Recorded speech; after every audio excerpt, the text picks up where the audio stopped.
I am cat-sitting my friend's cats, and I am also driving their car. They told me I was free to use it, they filled up the tank, and then they told me that the battery had died and that I could start it with my car, but that they weren't sure how reliable it was. So I figured, you know what, I'm just going to change their battery for them. So I installed a new battery, and it doesn't really need a test drive because I know it works, but I may as well make a video while I go thrifting. So I took the thrift shop in the vicinity that's the furthest away, and I'm going to drive there and tell you a little bit about this car. I have driven it before.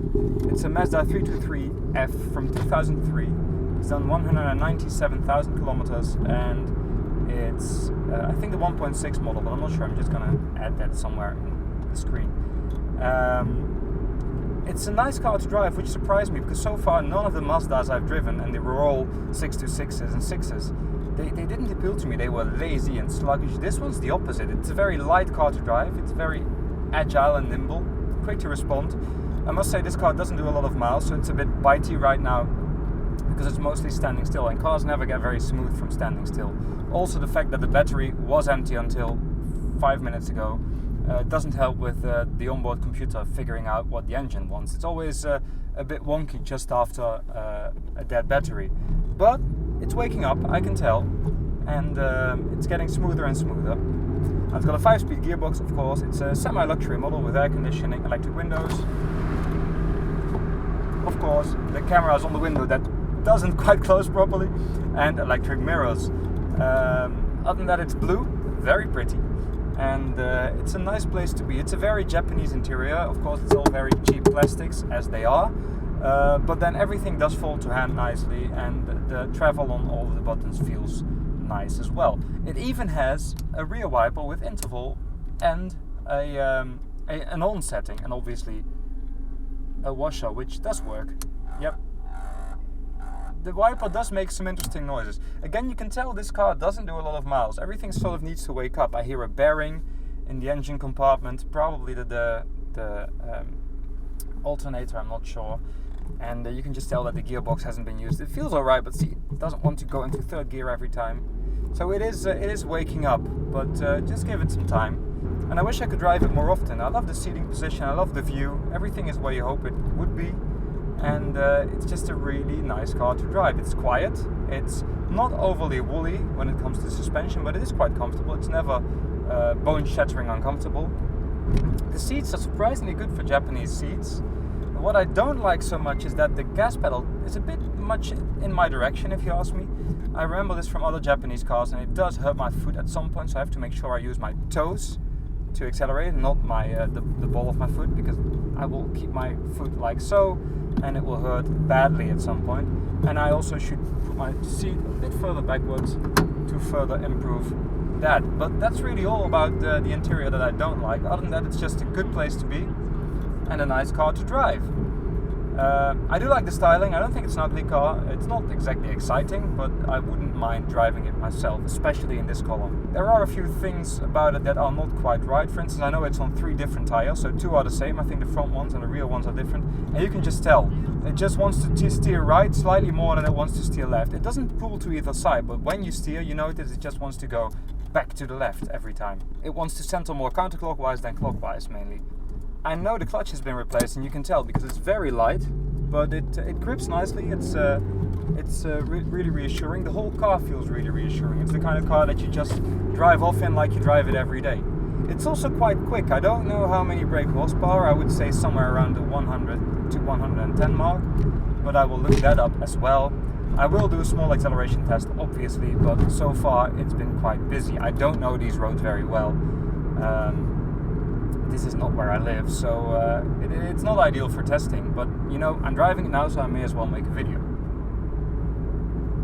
Also, it's a 4-door edition, so it's got 5 doors in total, because you've got the rear hatch, which is exactly how I would buy it. To be honest, the whole thing is exactly how I would buy it.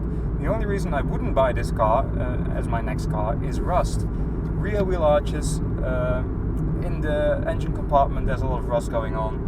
And subframe tends to be tricky as well. It's a typical Japanese issue. So if you want to buy a car like this one, make sure you get one that's rust-free or almost rust-free, or make sure you know someone who knows how to weld. And it's a pity because other than that, these cars are dead reliable. This one has almost done 200,000 kilometers. Still feels very fresh except for the things I just mentioned. There's a few things that are slightly noisy. But that's also because the people driving this are not car people. They are just driving it and giving it hopefully some care. And they just hope it keeps working. They don't nag about a noise or a vibration. Speaking of which, vibrations, there are none. It's completely vibration free. It also goes straight, even though it doesn't track completely perfectly. I can't really demonstrate that steering issue though. I mean, I could try to look. It pulls back to the right quite vigorously. Now I need a corner to the right to prove to you that it pulls back to the left not as vigorously. I'm not sure if we're going to get one of those corners. I found a comparable corner. So here we go. Steering to the right. And once we're out of the corner, I'm going to let go of the steering wheel and you will see it will not correct as aggressively. See? It's still going to the right slightly. So it goes straight when you center the wheel, but really wants to center slightly to the right. Because, see what I mean? So that really annoys me, but again, that's something the owners can fix easily, and they choose not to because they don't care. To be honest, I probably would also be worried about braking on a wet road surface, because I'm sure one of the tires is slightly better than the other, and you may end up in a spin. This is not something I would recommend. There's a Volvo Amazon. Can you see it? It idles beautifully at how many revs? 800 revs, really nice. Let's see how it responds to the accelerator. Instant response, which is nice for a modern car because most modern cars have computers and that just slows everything down. It's a quick little car, this. Also, it's a very willing engine. It's the kind of engine that just keeps pushing. It's not the kind of engine that you have to keep accelerating to keep it up to speed. It's quite the opposite. You actually have to learn to drive this a bit more carefully because it just wants to go all the time. It's almost like an Italian engine. It reminds me a bit of the engine in the Alfa 156. I don't know if there's any relation between the two. Brakes are great. I'm still getting used to them. You just look at them and the thing brakes. All in all, it's just a very well put together car. Let's try the AC. I never do this. Does it even work? I don't know. On AC. Let's see. I'm not really an AC kind of guy. Oh yeah, oh it does work. Hello. Oh, that's really cold. Woohoo! Okay, we got AC. That's clear. Sorry for hitting the microphone every now and then. It's the only place I could jam it. And you really don't want to make do with the built-in audio of the camera. I can demonstrate. This is the built-in audio of the camera. And it's shite. This is kind of a nice area. Maybe you could hear that. There is a bit of a bearing noise going on when I accidentally over-revved. There should be a thrift shop somewhere here. That means the end of our review. It was a quick and dirty review. I didn't really plan this, but I wanted to do it while I had the chance. And I hope you like this little insight of the Mazda 323. It's a nice car, and if you find a rust-free example, there's no reason not to buy it, even if you are a real driver, because it just is a very pleasant car to drive. And I'm impressed by how Mazda pulled this off. There's some RX heritage going on here, and you can tell. Oh, I see a 2CV. I mean, I will always like quirky cars most.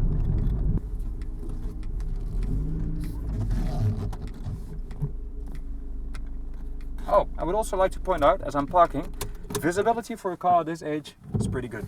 It's really easy to park and to see where it begins and ends. Great mirrors too.